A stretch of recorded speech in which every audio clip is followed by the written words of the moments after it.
참여신님, 안녕하십니까? 네, 저는 수원교구 사제인 전합수 가브리엘 신부입니다. 아주 좋은 자연 환경이 좋은 문화와 역사의 도시 여주에서 여주 성당에서 사역하고 있습니다. 이전에는 여기 우리 수원교구에 주교자 성당이 있는 도시이고 이 성당이 주교자 성당입니다.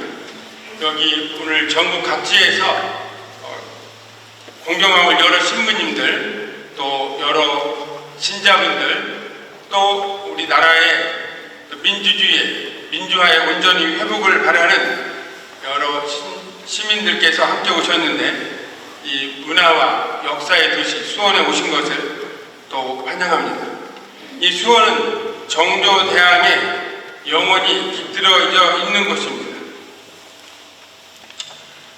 조선 역사에서 문화의 큰 꽃을 피우고 특히 천주교회, 한국 천주교의 역사가 시작되는 시기에 정약용 등을 등용하여 세계 문화유산인 수원 화성과 화성 행궁을 축조하고 여러 문화의 꽃을 피운 장소이기 때문입니다.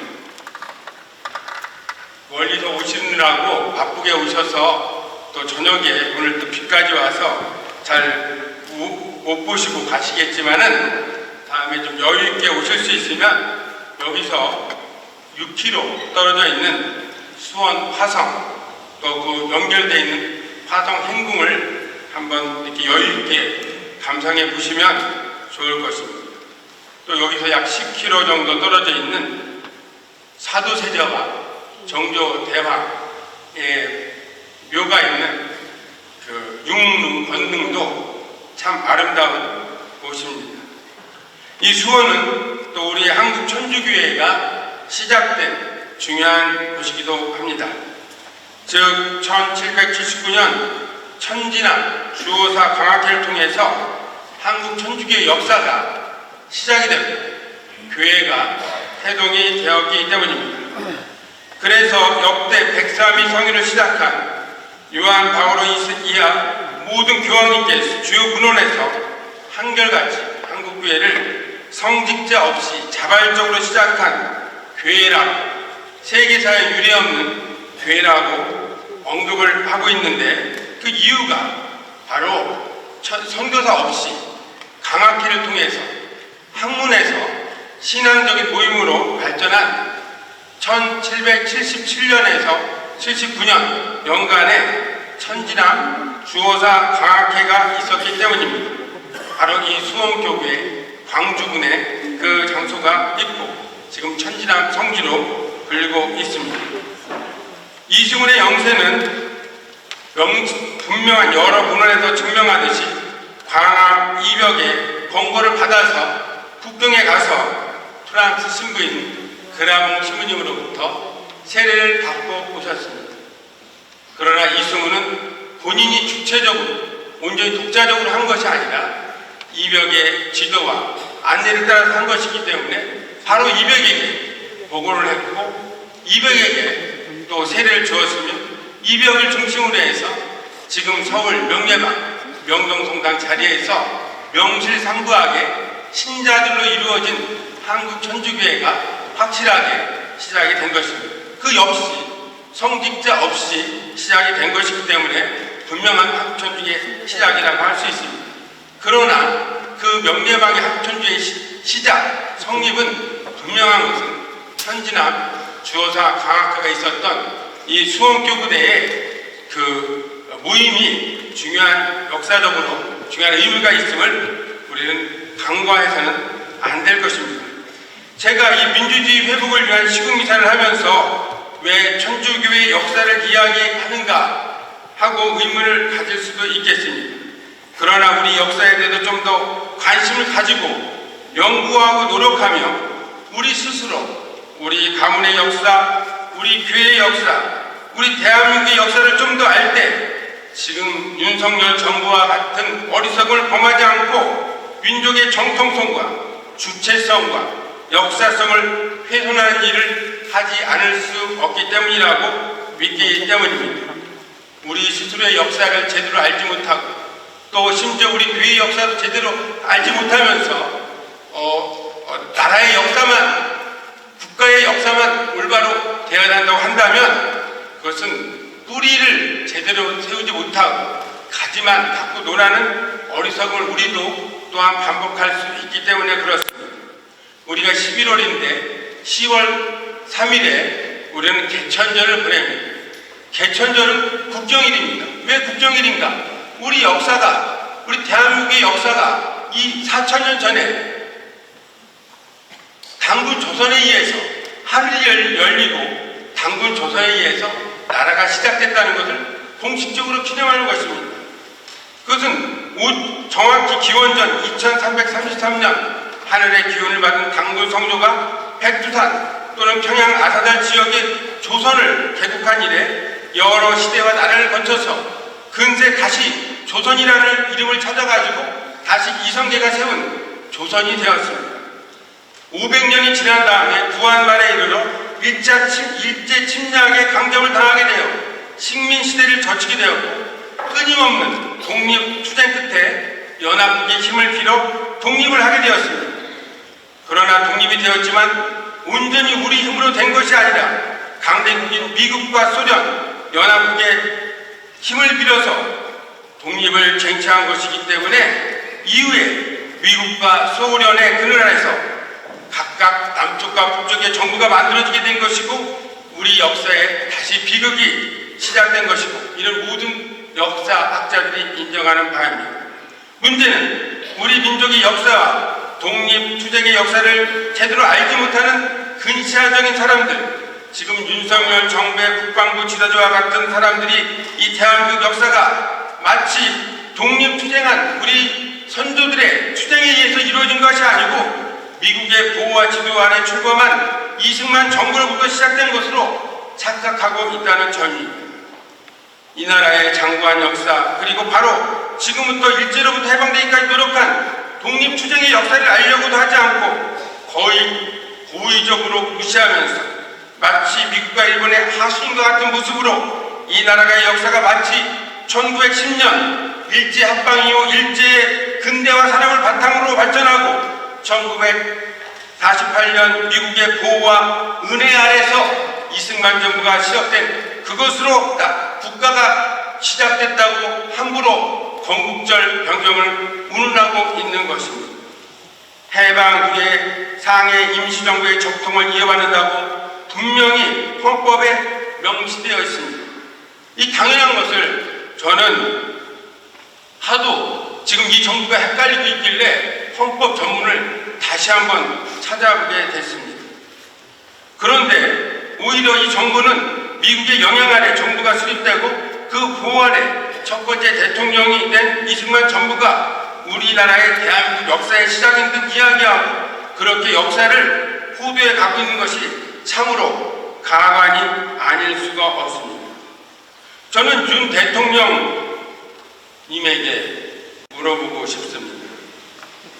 당신은 고시 공부하고 헌법 개론을 포함한 사법시험을 보고 분명히 검사가 된 분으로 알고 있는데 대한민국 헌법 전문을 거의 외우다시피 했을 텐데 어째 헌법 전문에 나와 있는 대한민국 정부의 정통성과 그 유래도 망각하고 있는 행동을 하고 계십니까? 대한민국 정부의 시작은 3.1운동 이후에 성립된 상해 임시정부입니까? 아니면 미 군정부에 실시된 선거에 설립된 대한민국 정부입니까? 건국의 기초가 독립투쟁 과정의 상해 임시정부입니까? 아니면 미국 보호 아래 이루어진 이승만의 첫 번째 정부입니까? 여기 계신 분들은 어떻게 생각하고 계십니까? 저는 지금 각자의 생각, 주관적인 답을 듣고자 하는 것이 아닙니다. 총 8차에 걸쳐 개정된 9번의 대한민국 헌법의 기초에서 그리고 지금 헌법 전문의 기초에서 질문을 하고 있는 것입니다. 정답은 대한민국 헌법 전문에 나와 있습니다.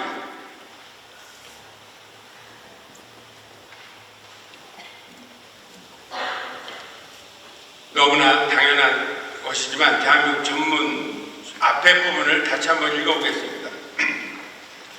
유구한 역사와 전통에 빛나는 우리 대한민국은 3.1운동으로 건립된 대한민국 임시정부의 법통과 불의에 항거한 4.19 민주이념을 계승하고 종교민주개혁과 평화적 통일의 사명에 입각하여 그 이하 정의, 인도, 동포의 민족, 단결, 사회적 여러 내용들이 중요한 내용들이 열거되어 있습니다.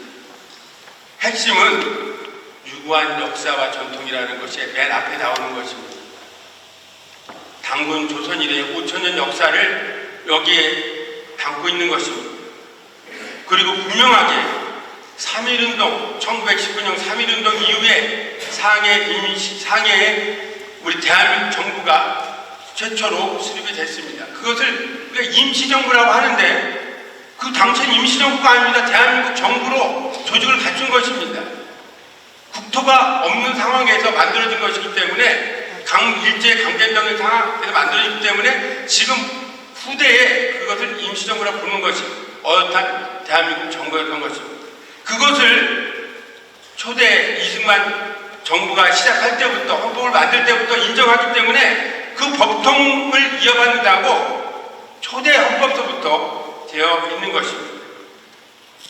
덕분에 저도 헌법을 이번에 다시 한번 공부하게 됐는데 총 8번을 개정해서 지금 9번째 헌법인데 이 말만큼은 상해 임시정부로부터 이어받는 이 정통성을 이어받는 이 문구만은 한 번도 빠진 적이 없습니다. 그 이어서 나오는 불의에 항거하는 4.19 민주이념 한 번 딱 빠졌습니다. 이 항거를 지극히 싫어하는 전두환 대통령 때 헌법 개정할 때 딱 한 번 빠지고 다시 노태우 대통령 헌법 개정할 때 다시 들어갔습니다. 이렇게 들어있는 것입니다. 윤 대통령은 1년 5개월 전에 대한민국 헌법에 손을 얹고 대한민국 대통령 선서를 했고 헌법을 준수한다고 모든 국민 앞에서 약속을 했습니다.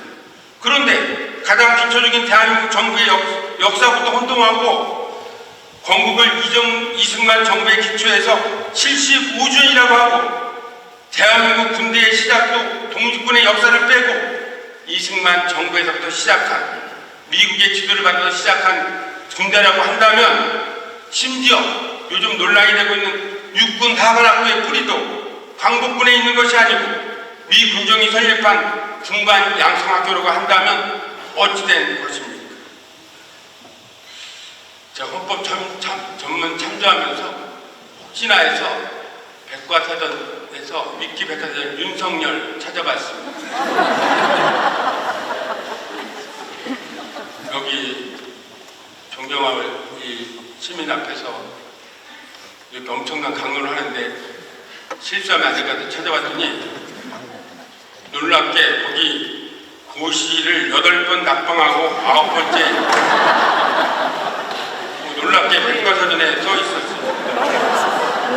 전 사법고시 여러 번 낙방해가지고 신림동 고시촌에 술 잘 먹는 청년으로 소문났다는 얘기 들었는데 이렇게 정확하게 8번 낙방하고 9번 됐다 백과사전 나오는 줄 몰랐어요. 어쨌든 재수한 것이 그렇다 하더라도 꼭 대통령이 되고서 그렇게 공부 못한 표를 내셔야 되겠네요. 사법시험을 보고 검사가 된 사람의 역사인식이 어떻게 이렇게 천박한 수준인지 그 천박한 수준을 드러내야 하는 것인지 의문입니다. 이 헌법 전문을 살펴보고 또 초기 재헌국회 헌법을 살펴보다가 또 재미있는 또 의미 있는 사실을 발견했는데 1948년 재헌국회 헌법의 연도를 서기로 표시하지 않고 단기로 표시하고 있다는 것입니다. 첫 번째 헌법을 만들 때 단기 4281년, 서기로 해년 1948년입니다. 헌법 거기에 명시된 것 서기도 표시가 되지 않은 걸로 나와 있습니다. 이것은 이 상해 임시정부로부터의 그런 정부의 정통성을 개성한과 동시에 우리나라의 역사는 당군 조선에부터 시작된다는 것을 그 연도에 표시하고 암시하는 것이라고 해석할 수 있는 것입니다. 미국에서 길들여지고 공부한 이승만 정권에 시작한 남쪽의 대한민국과 구소련에 의해서 소련 공산당에 의해서 양성이 되고 길들여진 김일성 정권에 의해서 시작된 북조선 인민공화국은 이제 그 역사가 75년이 되고 있습니다. 1948년을 기준으로 할 때 그렇습니다. 75년의 분단 세월이 길다면 긴 세월이지만 저희 민족의 역사, 이 단기로만 보더라도 4,400여 년의 거의 5,000년의 장구한 역사를 볼 때, 그리고 근세 500년의 조선왕조, 또 450년의 고려 왕조의 역사에 비추어 볼 때 이 75년은 그리 길지 않은 역사임을 알 수 있습니다. 분단의 아픔이 대수롭지 않다는 것이 아니라 지금의 분단 상황과 미국의 도움으로 시작한 이 대한민국의 역사가 장구한 한민족의 역사를 비추어 볼 때 결코 전부도 아니고 절대적인 의미를 갖는 것이 아니라는 것입니다.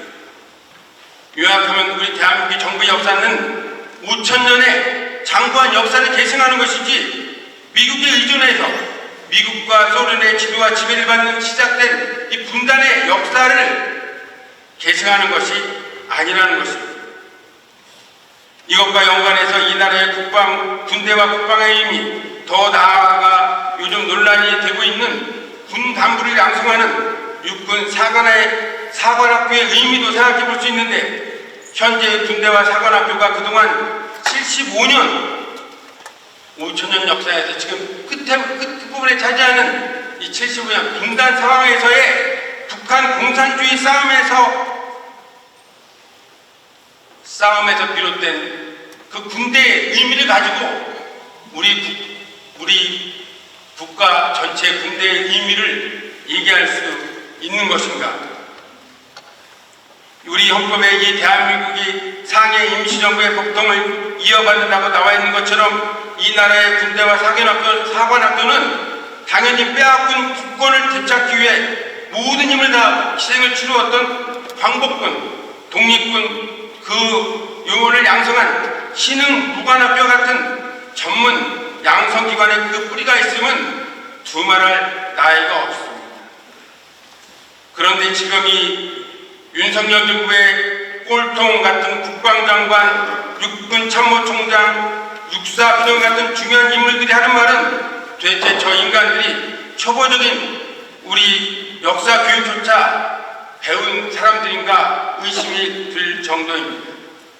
이들은 마치 무슨 미국의 군사훈련학교에서 교육을 받고 와서 약속이 난 듯이 이 나라의 군대가 공산주의를 맞서 싸우기 위해 만들어진 군대이고, 육사와 교육관은 공산주의가 싸우기 위한 간부를 양성하는 교육관이다라고 이야기하고 있습니다. 이들이 한 얘기를 좀 논리를 확대한다면 아마 육사나 해사 공사에 또 우리나라 곳곳에 중요한 장소에 설쳐 있는 이순신 장군, 강감찬 장군, 을지문덕 장군, 계백정군이 동상도 조만간 철수해야 될 것입니다. 왜냐하면 이들은 공산주의와 싸운 경험이 없기 때문에 그렇습니다. 특히 지금 일본과 급속도로 가까워지는데 조금 있으면 군사훈련도 같이 하게 되고 아마 군 간부훈련도 같이 하는 학교도 세울 것입니다.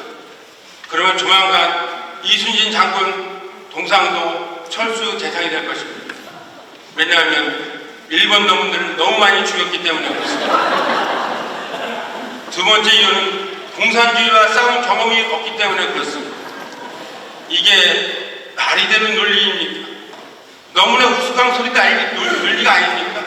어떻게 이런 논리를 가지고 독립운동을 하신 분들을 그렇게 폄하하고 잘못 해석할 수 있는지 너무 황당한 이야기인 것입니다.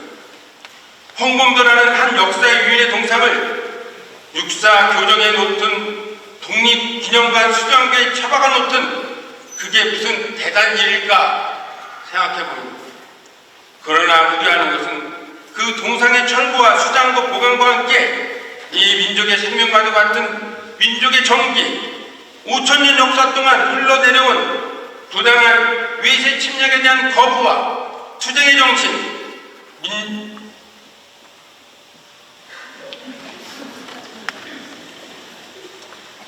투쟁의 정신, 민족의 자존심과 진리 추구의 정신이 함께 추락하고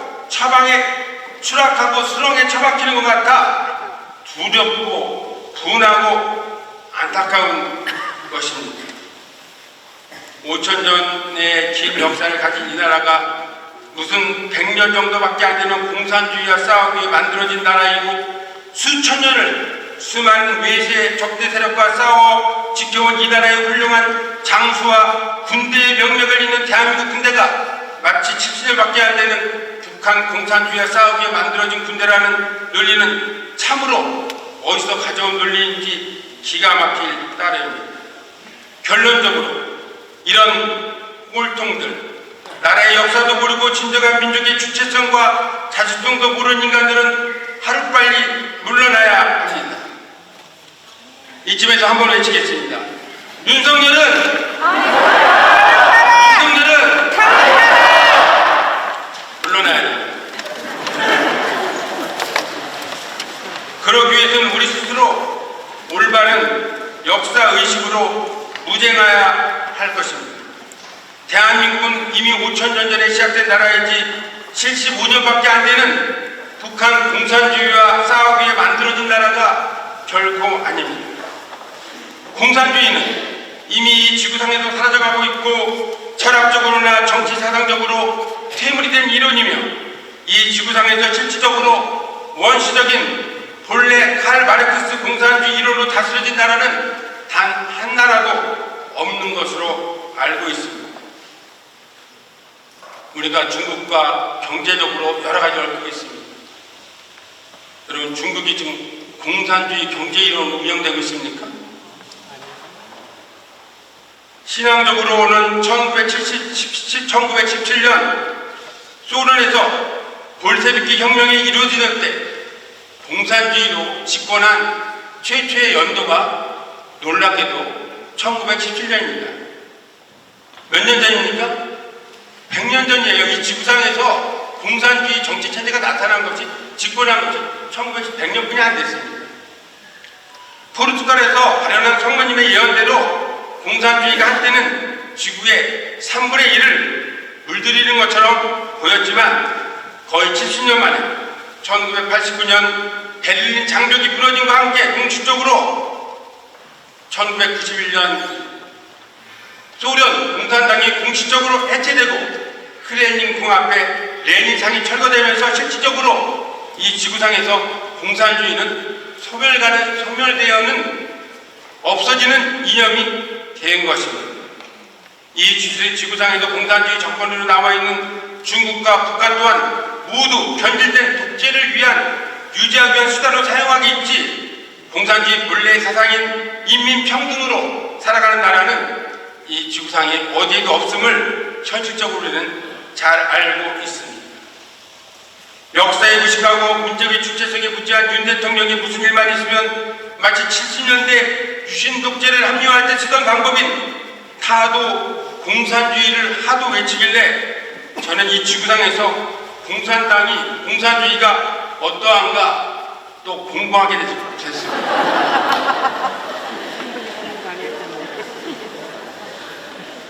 그런데 북한 공산당과 큰 내전을 치른 우리만 그렇게 공산주의를 원수처럼 생각하고 있지 세계의 많은 나라들은 그저 자기 나라 안에 작은 정당, 우리 사회에 무슨 녹색당, 환경당 하는 것처럼 하나의 주장을 하는 정당으로 평화롭게 잘 살아가고 있다는 것도 알게 됐습니다. 공산주의가 정당으로 활동하고 있으면서 자유민주 체제에서 아무 문제 없이 사회 발전에 이바지하고 있는 나라들 바로 옆에 일본 공산당 어엿하게 있고 1% 지지율을 가지고 있다고 합니다. 유럽의 대부분의 선진국들 프랑스, 이탈리아, 독일, 폴란드 여러 나라에서 공산당 또는 사회당의 이름으로 사회에서 어엿하게 활동하고 있으며 집권은 쉽게 못하더라도 사회의 약자들을 대변하면서 정치, 사회 발전에 기여하고 있음을 알게 됐습니다. 공산주의 자체가 무슨 죄악 덩어리이고 악마의 화신이 아니라 이를 잘못 사용하면 사람을 죽이고 독재 정권을 이용하는데 사용하는 것이 잘못된 것임을 알 수 있는 것입니다. 심지어 민주주의조차도 이승만 초대 대통령처럼 부패와 독재 연장으로 사용하면 동의되는 것이고 박정희 유신 정권처럼 북한 공산당 핑계를 대고 독재 정권 강화의 수단을 쓰면 돌이킬 수 없는 커다란 해악이 됨을 우리는 이 현대사에서 분명히 체험하고 있는 것입니다. 특히 뉴 라이트로 대표되는 극우 세력이 대단한 위인으로 추존하고 지금 기념관에 건립한다고 하는 이승만 대통령은 오히려 민주주의를 이용하고 공산주의를 막는다고 하면서 수많은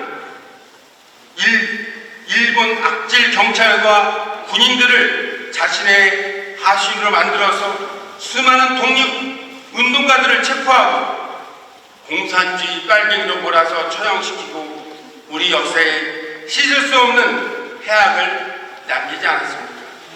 저는 우리 현대사를 연구하면서 가장 마음 아픈 일이 일제히 독립운동을 하면서 그렇게 여러 문화를 겪고 간신히 살아남아서 해방을 맞이했는데 이제 일제 경찰이 미 군정 덕분에 민주경찰의 옷을 받고 있고 일제 군관들이 미 군정과 이승만 정권 덕분에 대한민국 군복을 입고 이 독립운동가를 빨갱이로 몰아서 정권의 반대대로 몰아서 투옥하고 일제에서 당한 것과 똑같은 방법으로 고문하고 학살하고 한 그런 아픈 역사들을 보는 것입니다. 너무나 억울하고 정말 이분들 억울하게 죽은 이분들의 한은 아직도 우리 하늘에 사무쳐 있을 것입니다. 우리나라에서 공산주의는 자체가 불행을 가져다주는 것이 아니라 어떤 인간이 어떤 생각을 가지고 공산주의나 민주주의 이념을 사용하는가에 따라 그 성공과 실패가 좌우한다는 것이 역사의 교훈이 아니겠습니까? 우리나라에도 공산주의는 큰 아픔을 주었지만 이는 분명 우리가 극복해 나가야 될 과제이지 공산주의에 속해 있다고 해서 모두 배척하고 물리쳐야 될 대상은 아닌 것입니다. 그렇게 다 물리치고 배척한다고 그러면 북한 공산주의 교육을 받은 북한 주민은 하나도 우리 국민으로 인정할 수 없고 함께 설 수 없고 모두 없애버려야 될 대상으로 볼 수밖에 없는데 이는 전혀 잘못된 판단이 되는 것입니다. 이 시대에서 북한 공산주의는 더 이상 배척과 거부의 대상이 아니라 다른 선진국처럼 호용과 대화를 하면서 그 문제점을 함께 극복하는 대상이 되어야 될 것입니다. 배척하고 거부하는 것이 아니라 잘못된 이론에 대해서 회개시키고 함께해야 될 대상, 포용하고 변화하고 대화할 대상으로 바라보고 기다리고 노력해야 되는 것입니다. 그러면서 우리나라의 국가, 우리 민족의 목표는 통일이 되어야 되는 것이고 반공이 되어서는 안 되는 것입니다. 우리의 소원은 뭡니까? 반공입니까? 다 같이 제가 우리의 소원하면 여러분은 우리의 소원, 우리의 소원, 후배도 소원, 반공은 아닙니다. 윤 대통령 그리고 국방부 관계자 여러분 똑바로 하십시오. 우리 역사의 목표는 반공이 아니고 통일입니다. 제발 정신 좀 차리십시오.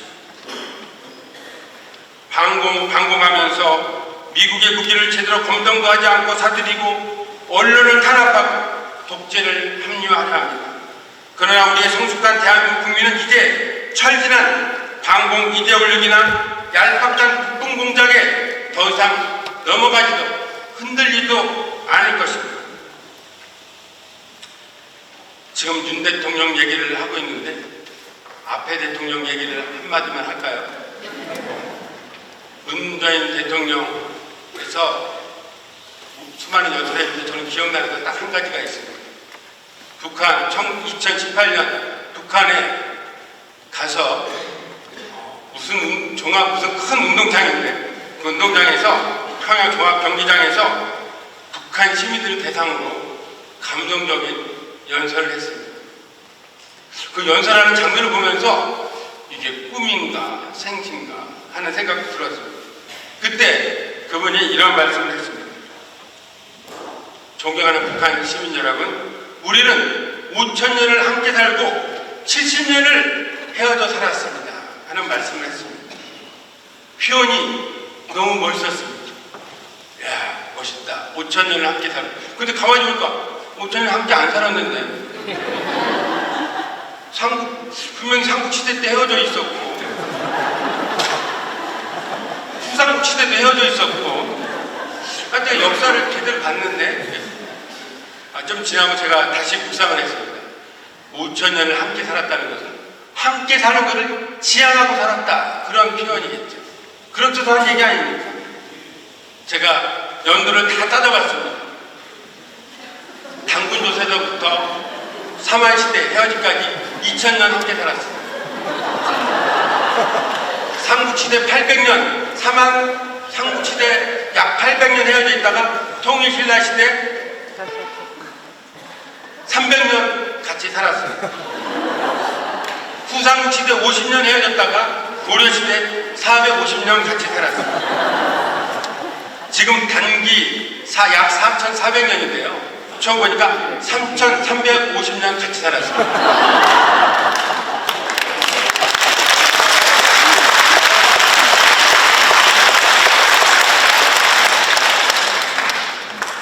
예, 하나를 지향하고 살아온 것은 틀림없습니다. 저는 우리가 70년 동안 헤어졌다고 많이 마음 아파하고, 또 특히 이산가족들이 거의 어르신들이 돌아가시면서 너무나 이 시간이 안타깝게 느껴지는 것도 그런 면도 있습니다. 그러나 장구한 역사를 볼 때 이 70년의 분단의 세월은 결코 그렇게 긴 것만은 아니지 않습니다. 반드시 우리는 극복할 수 있다. 100년 또는 또 200년이 되기 전에 반드시 우리는 극복할 수 있다. 역사의 흐름을 보면 그렇게 됩니다. 저는 통일 교육을 받다가 어떤 분이 지금 약 기원전 중국 역사에서부터 약 2000년간의 이 동북아의 지도가 어떻게 변화되는가를 쭉 보여주는 것을 보았습니다. 거기 놀라운 사실이 하나 있는데, 중국은 분열과 통일을 반복한다는 거죠. 분열했다가 통일되고 분열했다가. 지금 통일돼 있죠? 이 역사의 흐름을 조금 있으면 또 쪼개지게 돼 있습니다. 우리 중국은 훨씬 이 기복이 심하고, 우리 한반도는 그에 비하면 세계적으로 드물게 한 왕조를 오래한 그런 체제인 걸 볼 수 있었습니다. 이 세계사의 역사의 흐름으로 볼 때 중국도 공산주의의 소멸과 함께 향후 분명히 분열될 것으로 내다보는 학자들도 있고, 러시아와 미국도 분열의 과정을 거치게 될 것으로 내다보는 학자들이 있고, 긴 역사의 시각으로 볼 때 이것은 당연한 귀결인 것으로 볼 수 있습니다. 아무튼 우리는 긴 역사적 관점에서 볼 때 역사를 참으로 이끌고 가시는 분은 성부, 성자, 성령 하느님이심을 믿고, 우리는 더 이상 인간적, 물리적, 군사적 관점에서 미국과 일본에 의지하지 말 것이며, 민족의 주체성을 가지고 올바른 역사의식을 가지고 대처해야 할 것입니다.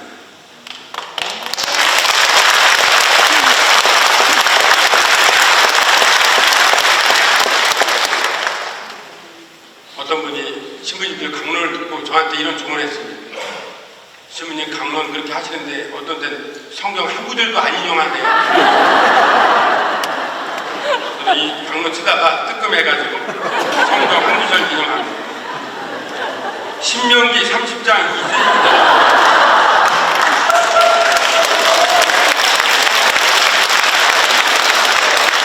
네, 신명기 30장 2절 5절 말씀이 이런 말씀이 있습니다. 주 너희 하느님께서 돌아와서 내가 오늘 너에게 명령하는 대로 너희와 너희의 아들들이 마음을 다하고 정치를 다하여 그분의 말씀을 들으면 주 너희 하느님께서 너희의 운명을 되돌려 주실 것이다. 주 너희 하느님께서 또 너희를 가얗게 여기시어 주 너희 하느님께서 너희를 흩어버리신 모든 민족들에게서 너희를 다시 모아들이실 것이다. 너희가 하늘 끝까지 쫓겨났다 하더라도 주 하느님께서 그곳에서 너희를 모아들이시고 그곳에서 너희를 데려오실 것이다. 주 너희 하느님께서 너희 조상들이 차지하였던 땅으로 너희를 들어가게 하시어 너희가 그 땅을 차지하고 조상들보다 더 잘되고 번성하게 해주실 것이다.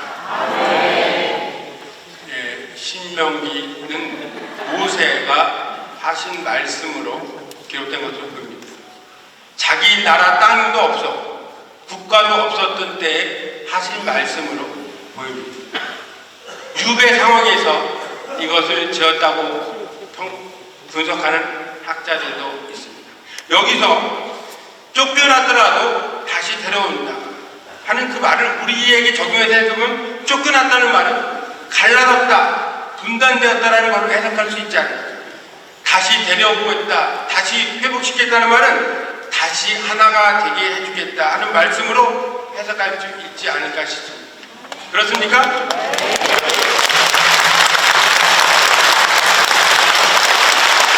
네, 이 꼴통 대통령, 꼴통 장관들 정신 차리게 하고 정 안 되면 물러나게 하고 안 물러나면 탄핵하게 하고 우리는 이 역사를 우리 국민들은 바로잡을 것입니다.